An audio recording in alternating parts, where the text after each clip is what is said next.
To go along with that word that you hear Delmar talk about a lot, and all of us here, is the word open. So we want to make sure that things are open to all. And so this talk is the accessibility in the LibreVerse. Um, and this all stems a lot of times with the Americans with Disabilities Act. So if you're not familiar with it, or you just know that it exists, but you've never actually learned anything about it, the Americans with Disabilities Act, or the ADA, was signed into law in 1990 and is a landmark U.S. civil rights law that prohibits discrimination based on disability. It ensures equal opportunity for individuals with disabilities in various aspects of public life, including employment, public services, transportation, and telecommunications. The ADA is divided into 5 titles, each addressing different aspects of disability discrimination. Title 2, all services, programs, and activities of state and local governments. That includes public education, among other activities. So there is a subsection in Title II which governs this, and that's why you hear the ADA reply to about not just accessibility in public services and transportation, but also in public education. So accessibility is both a legal, and for us, we think it should be an ethical responsibility. Accessibility is not only about meeting those legal requirements that we have with the ADA, it's about fostering a more just, inclusive, and respectful digital world for everybody, right? Uh, so, legal responsibility, yes, we have to comply with laws. The Americans with Disabilities Act requires digital content and services to be accessible to people with disabilities. That's a requirement. Risk of legal actions. Organizations that fail to meet those standards may face lawsuits or fines. Equal access under civil rights law. Inaccessible digital environments is a form of discrimination, and laws are in place to ensure equitable access to education. So that's the legal aspect and the responsibility that we have as educators. Ethically, it is important to realize that this equal access means that you can actually have equity and inclusion in your classrooms. It's about doing the right thing, ensuring that everyone, regardless of their ability, can access information, services, and opportunities. It's a respect for human dignity. Accessibility supports the autonomy and dignity of individuals with disabilities by allowing full participation in society, right? We don't want to other people. We want to include them as much as possible. And social responsibility, inclusive design reflects a commitment to fairness and a recognition of diverse needs of users, right? So, always trying to think about the community as a whole, our responsibility for human dignity and respect.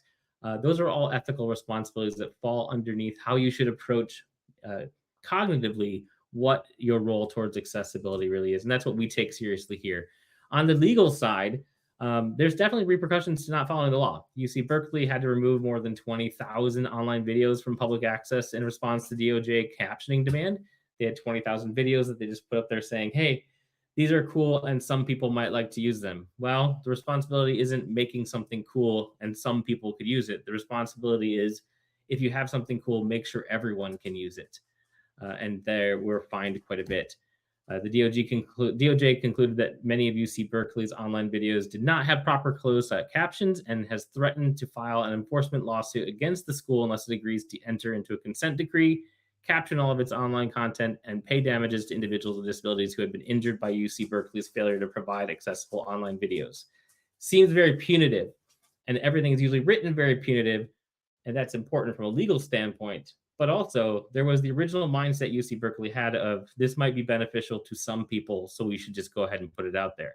That's the wrong approach to providing free and open access to education or access to education in general. Another example of the repercussions legally, the group of blind students win lawsuit against Los Angeles Community College District because they did not make reasonable accommodations. In case you can't see the underline portion, this was decried as a deliberate indifference to legal obligations. So choosing to not do this means you're deliberate and you're in your indifference. So that way you are responsible for those issues. A lot of you have heard of the new ADA regulations, the new DOJ regulations, and this has a mandate that state and local governments, including institutions of higher learning, making their websites and mobile applications accessible to people with disabilities. This includes adopting the WCAG 2.1 level AA, which outlines specific technical standards. The goal is to ensure equal access to public services, programs, and activities regardless of disability. And this rule mandates specifically that public institutions ensure that their websites, Mobile apps, digital content are all accessible to individuals with disabilities by April 24th, 2026. That was really hard to do, very scary, and so they apparently at the last minute delayed that by a year. But this is just a delay, and it really is not a let's just forget about it and let's think about some other things. Honestly, there were huge hurdles to getting this done that we all had to address, and some of the ways to address those hurdles are fundamentally two different ways: hide the problems, archive it, put your head in the sand, and pretend like this content doesn't really exist. It's not useful and nobody cares. Or fixing your problems, which is a little more proactive because then those materials that you thought were useful one day might be useful again. They might have some value inherent in them. So uh, we could go either direction. So let's give an example of what we mean by archiving.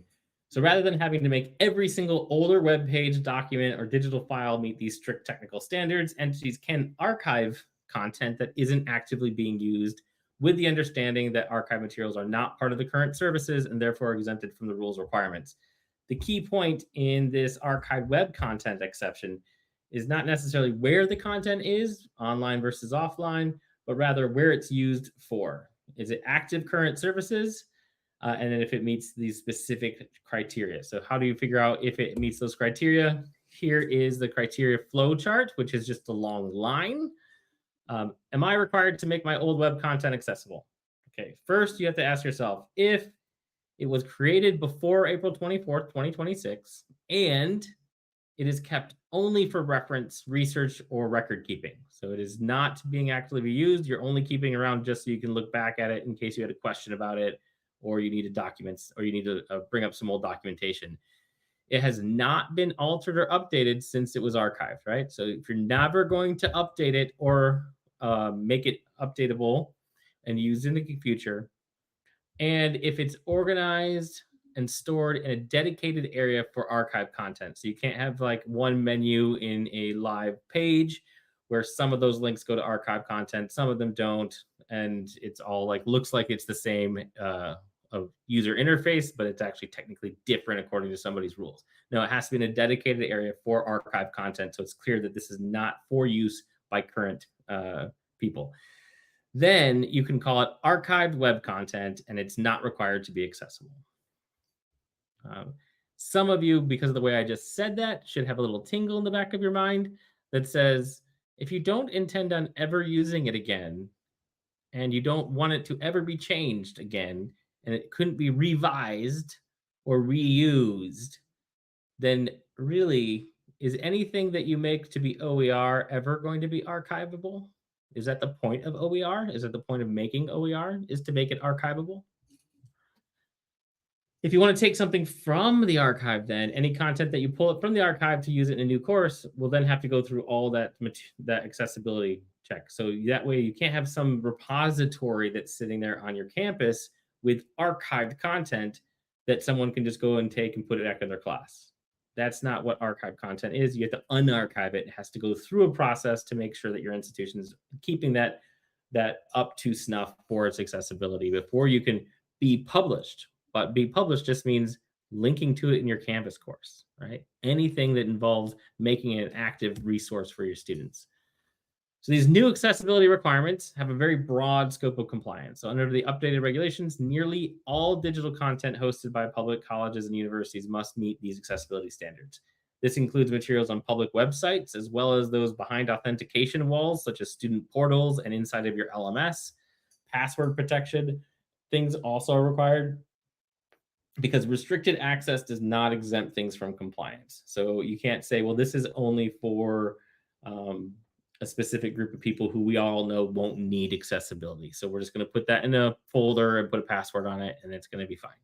That's not allowable. It also has broad application for third-party content accountability. So compliance responsibilities extend beyond your internally created materials by your institution. Colleges and universities must ensure that any digital tools, platforms, or content provided by vendors or partners, so external publishing platforms, like LibreTexts, but also the for-profit ones, So anything you have a contract or license or integrations must also meet all the accessibility guidelines that your school is being held to. So this may require revisiting some of your procurement policies and adding accessibility clauses to vendor agreements. I can say the number of schools that have asked for different HECFATs and things like that from LibreTexts in order to put adapt into their courses has gone up quite a bit since I've been here and since these have been more rigorously implemented, which is a good thing. I'm not complaining. Schools should be taking their and doing their due diligence. Um, it doesn't bother us because we're doing great. All the active OER. So how does this affect us? So as a people who are caring about OER, working in LibreTexts, all the active OER we build, distribute, adopt must be compliant or have a compliant alternative. Otherwise, campuses may have financial penalties. This includes all text, all videos, all audio, all interactives, all distribution exports, or at least one of them has to be accessible, all files, and all technologies. So these things all have to. Just there's nothing that's exempt, really. Uh, so how does enforcement work? Well, the Department of Justice is going to set who set the regulations. Won't typically be coming door to door to take a look at that and do some audits. Instead, institutions are most at risk from complaints or lawsuits brought by individuals or advocacy groups. These legal actions can trigger investigations, and insignificant reputational and financial consequences do exist for non-compliant institutions. So it's not a matter of automatic audit, but it does leave you vulnerable for any sort of a group to come and do that. Again, this is the legal side. We are still talking about the legal side. We're not talking about that part that we really care about. Is the human side, that responsibility side, the ethical side. So some issues that you might know about, or it may be new to you. The one that most people know about is if you don't have, you have missing or inadequate alt text for images. Usually you say alt text, alternative text is the full word. So images without descriptive alt text create barriers for users who rely on screen readers. So a student who's reading it using a screen reader will have this alt text read in place of or in lieu of an image that's on the screen. That will leave them unable to understand that visual content or why that visual content is even there, or at minimum, feeling like they're being left out of something, right? So they at least know that there was something there that they don't have access to, even having the knowledge of whether it was helpful or not. Uh, Additionally, for visual things, for visual low visual impairments, low color contrast can also be an issue. So if a text lacks sufficient contrast against the background, it becomes difficult to read, especially for users with low vision or color blindness. I have issues with resolution, and I have had a lot of trouble with this one myself. I showed this off in the advanced editing one, but I like Google itself has a color picker. I wanted the accessibility. There, I always use the WebAIM one. The WebAIM color checker, contrast checker does a really good job of showing you not just color background to foreground, but also whether it passes for normal text or large text, because a lot of people will only look at this one and do something a little bit lighter. And you'll see that despite the fact that for WCAG AA standards, this does pass, but only because the font is just slightly more bold, but it fails for normal font. Even though a lot of people would consider this high enough contrast, it's not. So there's a lot of things you need to take into account, not just the color contrast, but how bold is the font you're using, how does that affect the contrast, and whether or not that's accessible for your students. Other ones that people may be more familiar with as well, it's improper heading structure. Every web page has one H1 tag, then you have to have H2 tags. Below H2 is H3. You don't jump straight to an H3. No matter what the colors look like, we need to make sure that things are navigable, because those H tags help screen readers jump around so that students with screen readers, can navigate a long web page or document much more easily, because they can jump down here just like you would scan with your eyes to go see those headers. That's what the H2 and H3s do. Great. And yes, Kestrel just dropped a tool there. Feel free to drop tools into the chat. It's beneficial for everyone to know how people are handling these and how they're testing things. Lack of captions or transcripts for multimedia, videos and audio content should include captions or transcript and or caption or transcripts, I should say, to support users who are deaf, hard of hearing, or blind. Transcripts also provide alternative access to auditory information. So being able to hear what's going on versus being able to actually see that transcript along with descriptions of what's going on. If you need to make sure you have those. Unintuitive or complex user interfaces that are cluttered, inconsistent, or require complicated navigation are difficult to use with assisted technologies like screen readers or keyboard navigation. So if you happen to know back in the day, HTML before advanced CSS would often use tables to align this text next to that text, or people would put text in different places in order to make it visually interpretable without needing to have the HTML be very interpretable. They would use space to organize things, but space is not necessarily translatable to a screen reader where it's going to read everything in an order. So making sure that you have um,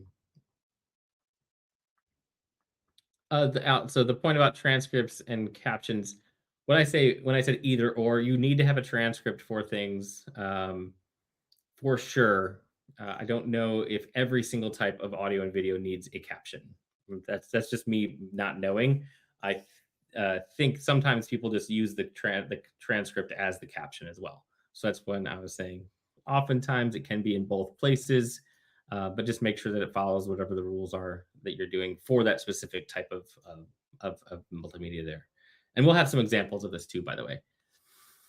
So the complex user interfaces, those are more difficult to test, but they're also the ones that I seem to run across a lot when I'm working with people who are used to having full control over their PowerPoint slides. They'll come into LibreTexts and they'll be like, but I really want this learning objectives box to float over here because I think that that feels better on the screen. I'm like, okay, that's fine that you like it there, but you have eyes that can see that.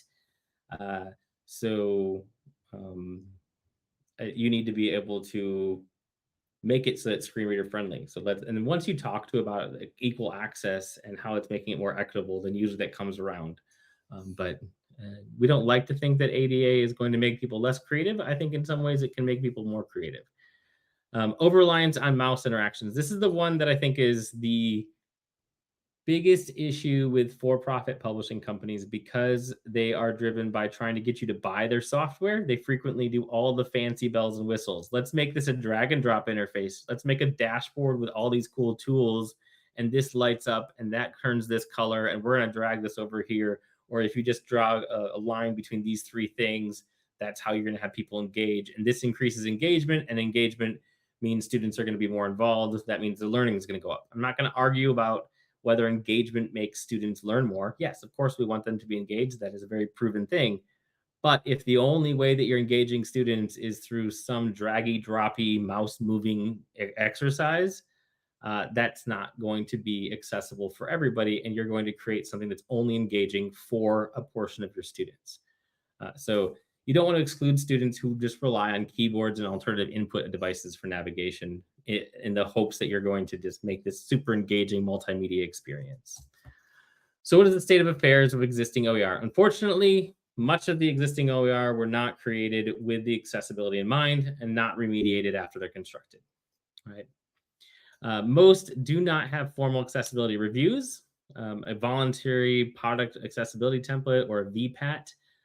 So most of them have not been reviewed for any accessibility. Most of them were done by people a long time ago who maybe didn't think about it because it wasn't a requirement, or just published it on their own website somewhere and didn't have any clue what they needed to do there. LibreTexts cares an awful lot about accessibility. If you can't tell from the way that we've been approaching everything from an equity, a open access, a caring about our students standpoint. We do have a real-time accessibility checker, which will help you to, on demand, check your pages for accessibility issues. We have post-editing bots. So in other words, we have little robots that run around our libraries and fix accessibility issues. We have accessibility compliance matrix in the conductor, which I tried to showcase yesterday, and I'm going to do a better job of that today. We do have AI co-authoring tools, which you probably saw in one of my talks, but I'm going to bring it up here as well within the context of accessibility. And we do have a published accessibility guide for H5P, so you know which of those are accessible, which are not, or which require some sort of careful approach to using them. And then we're going to talk about manual remediation at scale. So, in other words, how are we going to take a book that hasn't been remediated for accessibility and do that in a large library like ours with over 3,000 books? Great. Oops. So first, the real-time accessibility checker. I have done this before in the advanced editing sessions. If you came to those with me this week, there is this little button. It is the little accessibility guide, the black circle with the white man with the arms out. If you click on that, you bring up this accessibility checker checklist. It has all these things that we can dynamically check for. The abbreviation is excluded by default. If you do number one, all accessibility issues by default, that will check number 2, 3, 4, 5, 6, and 7 for you. It won't check abbreviations, and I think there might be one below that as well. So it'll do 2 through 7 if you just check number 1. So if you do check number 1, which is what I always do, it will scroll through your page, and right there with you, it'll have little pop-ups that tell you a red box if something is a definite error. The computer has detected something that has always been an error, will be an error. You need to fix this. So in this case here, this is an error 1 through 22. So it found 22 errors. The header box for Legends should use an H5 tag. So this is not a option. I would like to change the size or anything like that. This should be an H5 tag because it is a header of a box. And if you just click quick fix, it will change that to an H5 tag. All for you. Graphics and alt tags. Here's an image there. This image says 1 through 13. So it found 13 on this page. This image alternative text is too long. And you would change that. You can do a quick fix to either change it to a caption. Decorative is if this is an image that does not, either it's already discussed on the page, or even if you just have an image that you just like to put on a page because it's pretty and it's an accent. In general, I say don't do that. That's like just putting a little sunshine in the corner because you think it looks cool. So that'll help you fix those ones as well. You can make it into a caption. We do check your tables as well for table row and table column headers and row headers. And then we'll change the tags for you and make sure that you put a caption in. So for instance, this one doesn't have a caption, so you need to make sure you do that. So enter your caption, click on quick fix, it will update the code for you. Abbreviations, that's not a standard one, but you can use our tool to do that as well. This will go through and check for different, at least one acronym that should be given a definition. So in this case, that goes through and looks for acronyms and asks you whether or not there is a definition somewhere on the page of this. So this found ASCCC. I think that's the one that's highlighted here. Yep, right above there. It found ASCCC, but nowhere on the page did it find something like this where it noted it. So then you might have to go ahead and give a definition for that and click the quick fix. Tool number 2. So those are all of our on-demand authors can use as they review their pages. But we also have some robots that run around in the background. We have a ton of different robots that we use here at LibreTexts. They don't alter your content in terms of your actual material content, but it does update tags and things like that to make sure things are good. So here's a list of them. So if we bring in something from Pressbooks or Lumen, we've got a little robot that can go through and clean up a lot of common things that need to be cleaned up. We've got, if you heard me talk about a spray paint before, this is the thing that adds that paragraph by paragraph attribution tags to things. So that we have a bunch of tools. Some of them run automatically in the evenings. Some of them we run on books as they are brought to our attention. So if we say somebody submits a ticket and says, hey, something's not right on this book, and we go, oh, we have a robot that can fix that, we'll do it for the whole entire book. So our curation team uses these bots to address a lot of different issues, and sometimes we add another bot. So if we realize, we can do a search and replace over this whole entire library and we'll fix a bunch of problems, we'll make a robot for it and we'll do that. So that is something that we can do to help remediate these things along the way. The third tool we have for publishers or users of LibreText is our accessibility compliance matrix. So this is the one I talked about yesterday in the tools for OER coordinators in the conductor. There's so many different things that you are required to track as WCAG standards require. Then there are a bunch of other ones that your school might also require, right? The reason we're in the spot we are right now is because we never ever looked at the critical ones right now. But there are other requirements that could exist. Maybe in the future you'll need to. So maybe your school has decided that in addition to that AA standard, we're actually going to go for AAA standard right now. And that requires some other checks that our LibreText doesn't use. All of those types of checks are all in this accessibility compliance matrix, which looks like this. And since I couldn't bring it up yesterday, you have all of the chapter and section pages of your book on the left-hand side, and that syncs automatically with this blue button. If you were at my talk yesterday, the blue button was not blue, it was gray. We don't know why, but we fixed it. And then it has all the navigations. This one is navigable by a keyboard. So you can do these toggle switch in your team. If you've got an accessibility coordinator on campus whose job it is to help you test these things, they'll go through, check every single page, and then check off all these boxes and a way for everyone to stay on the same page and make sure that these things are all done in compliance, right? Yeah, I'm gonna go. We'll talk about the other one later. There's some new tool things that I'm going to talk about at the end of this after we finish this. So for the interactives that we have, which are all of these, there's a bunch of tools, and we do care about accessibility. Let's first talk about H5P because it's the one you'll hear us lament about quite often. So we did go through years ago. It's not quite up to date, but it's pretty darn close. It's still one of the most widely used rubrics out there, is an accessibility guide for H5P. So this has a guide that has these different levels. So if we in our rubric have it green, then it's usable with best practices. So basically, as long as you're not being dumb about it, this H5P will probably be accessible. An example of that one is a multiple choice H5P. You'll find that most of the ones that are green are very, very easy to do in any other technology. So you could use H5P, but why would you learn to code H5P when you could just literally make a multiple choice question? Not sure. So most of those are there, and you'll find there is a handful of those. Yellow ones are usable with workarounds. So this activity requires significant adjustments by the content creator. So in other words, a content author really should know about accessibility in order to use this. It will not be by default. But if you just use it out of the box and just use it how you look like it, you should use it, you probably will not end up getting it accessible. But there are ways with advanced knowledge to make sure it's accessible. Red means requires alternative activity. In other words, this is not an accessible material, and you must use it with an alternative. So in other words, you must provide another tool for this in order for it to be accessible for your class. If you listened to my adapt talk earlier this week, you know that if you use these red ones in H5P, but you don't just deliver them as part of your textbook or as part of your curriculum, but instead you use them within adapt automatically will deliver an accessible alternative transparently to the student. The student will not know they're getting a secondary option. They just will give a different alternative question.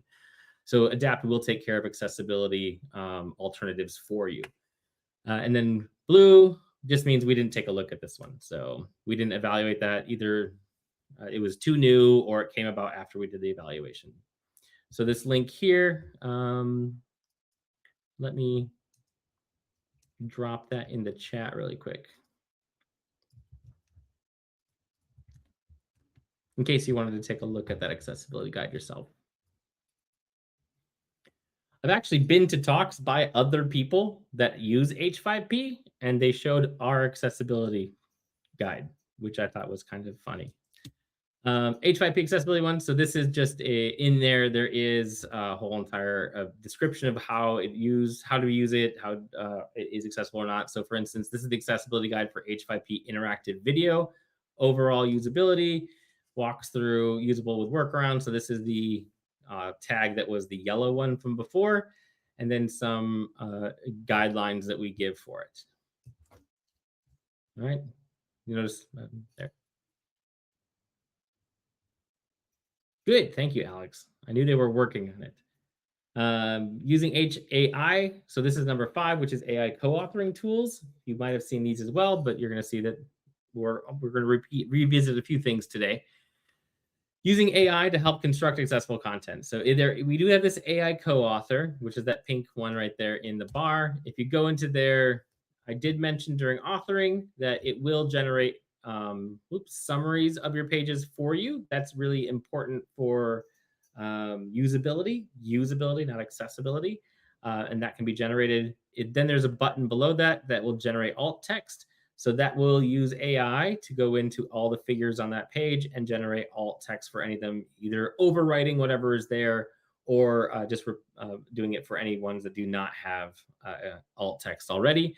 Alt text needs to be super, super short and brief, right? Um, and if you want to take a very complex thing and make it as short as possible, AI is actually quite good at that, right? It's good at summaries and it's good at really short, concise writing.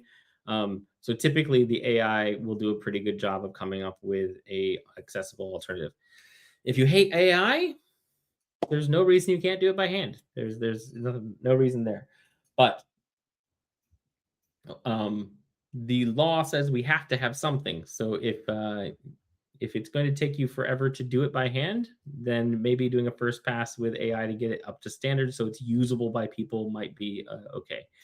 I'll just mention that we do have tags as well. This will create a index for your book, but that's not for accessibility. Again, that's for usability of the book. So those tools that I just showed you on a page by page basis, we also have bulk actions. So you can go up to the bulk actions at the top of that page, where you can just click on generate AI metadata and do your entire book at once. So I recommend just going through and doing whatever you want, not doing whatever you want, doing whatever you want in terms of content in whatever order you want to do it. And I would say go ahead and if there's images while you're writing your book that you really want to have described for the alt text in a specific way. So, for instance, from a chemistry standpoint, sometimes I don't really care what the image looks like because the point of the image is the structure of like the alcohol group or something like that. So, if you want to make sure that pedagogically you are highlighting certain aspects that students would be getting out of this picture and not just a general description of the image, but make sure that it's a pedagogically useful alt text, then make sure you do those as you go. And then you can use the AI generator to just fill in the rest with alt text there. So thinking about it from a pedagogical standpoint is also really important. People ask me quite often about alt text for images in homework questions. Obviously, your alt text can't give away the answer, right? If the question in chemistry is identify the alcohol group, you can't say it's a chain with 5 carbons and on the third carbon is an alcohol group. That defeats the purpose of the question. So if a student were to get a screen reader reading that, they would just get the answer in that description. In other words, the person who writes the alt text needs to be aware of what is the question, what should be left out of the alt text, but still give the student enough information to answer the question. And we don't really need to see this, but this is what it'll look like if you wanted to generate summaries and tags and alt text or just alt text. And here is the toggle. If you click on generate alt text, you can say overwrite or not right there. Tool 6, the accessibility remediator. So this is the remediator, which is our tool in order to, one second, sorry, I had something pop up on my screen. Great. So the remediator is something that is an active agent that we want to help people to get the accessibility standards met. Because computer facilitated remediation is powerful, like our little robots that go through and say, I have found this exact error and I will replace that exact error with this exact fix. That's really powerful. And our robots have been doing that for years. But AI facilitated remediation can be much more powerful, right? Because it can look for patterns such as text and alt text and things like that that don't match a specific exact code, but maybe a similar structure that AI can recognize. So then that can be a lot more powerful for remediation. So this introduces what we are calling the accessibility remediator, which should remind you, if you're familiar with Delmar's humor, of the 80s. The Terminator, but it is the remediator. So this is an AI facilitated tool that reviews LibreText books and subject to those standards and remediates the issues where applicable, or at minimum, we hope to at least highlight where a human will need to go and then look for more work. So this is coming to a theater near you this summer. It is currently summer, and I have a video for you to watch. That was this is a not for public viewing. This part will probably not go onto YouTube, but we wanted to at least show you what we're working on. And so our developer gave us a little video that we can show to you to see what is in the running.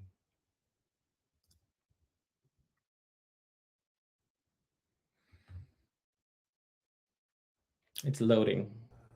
All right, so here is the new accessibility compliance review matrix. So it's not toggle switches anymore. And if we look, these are all broken down by each of the chapters of a particular book. This one isn't really a book, but anyways. If you look here, each WCAG criteria is the WCAG 2.1A and AA. It's the poor, or perceivable, operable, understandable, and robust. The criterias, right? All of the criterias from 1.11 all the way down to 4.1.3. And this chapter, these three chapters, is already fixed because I was testing it out. But we can go to this and do a fix. This will explain what it's fixing. You can open it in the book.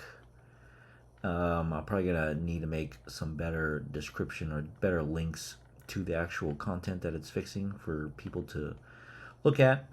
And then it's going to create sort of a diff of what it currently is and what it's going to change it to. All right, so it's finished. That essentially was the remediation part.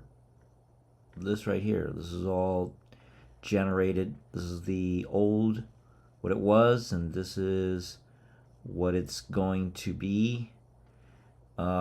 Maybe I keep this the way this looks or make it look more human readable kind of a thing. I don't think anybody really cares, or does it really matter, but this is where essentially all of the magic happened.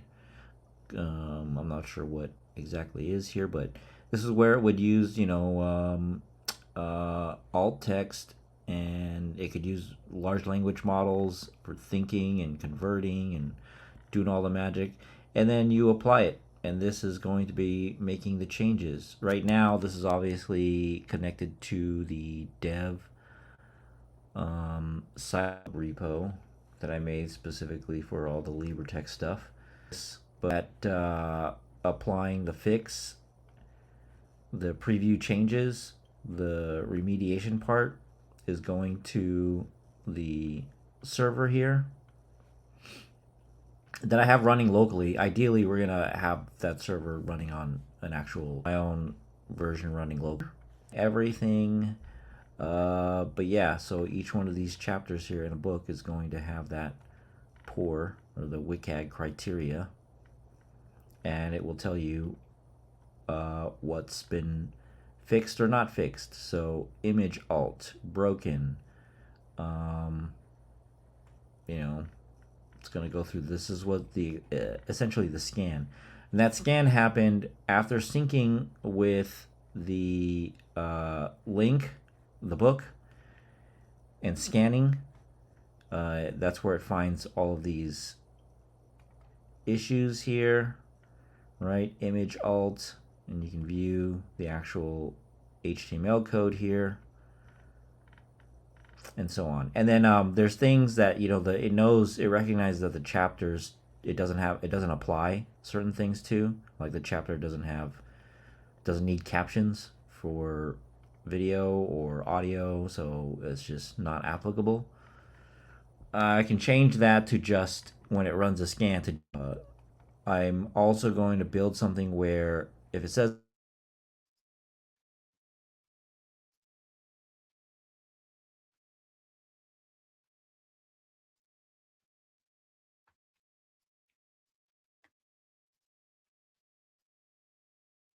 All right.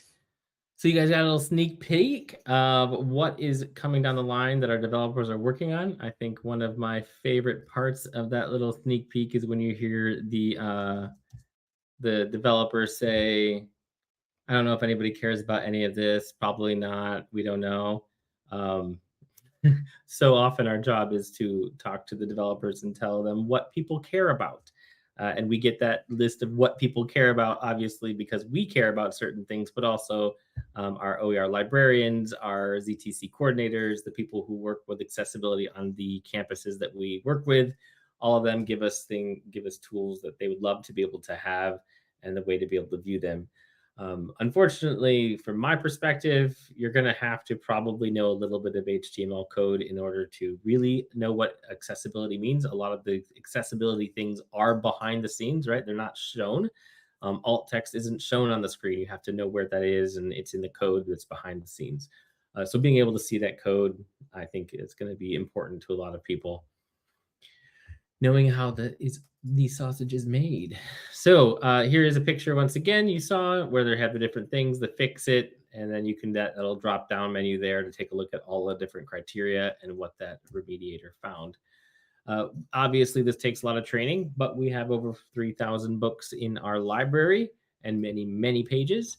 So we have training that we're ready to work on. Automatic remediation can only go so far, of course. So building a team of students. So we're also building a team of students at UCD or UC Davis, where Delmar is located. Part of our grant funding we usually use to go to support student work study students at UC Davis. We do care about students. We care about students who are uh, trying to make ends meet while they're in college. So that is a great synchronous way to use our resources to help students to go through college at the same time as we help the OER community as well. So those students currently are employed through the Student Disability Center to manually go over some texts that are on our platform in order to remediate those. So some concluding thoughts. Rather than viewing these regulations as a challenge, we should embrace them as an opportunity to improve our practices and reaffirm our commitment to student success. LibreText provides a range of tools and built-in features designed to facilitate accessibility improvements, streamline remediation efforts, and support faculty throughout this process. With thoughtful planning and the right support, we can turn compliance into meaningful progress for an entire learning community. There's that word community again. We want to do this not because it's a requirement. We want to do this because this is something we should be caring about, because we don't just serve the bulk of the students, we serve all of the students. So with that, conclude with the future is still open and we're still here to serve our students. I'm going to jump in and take a look at a couple of the questions.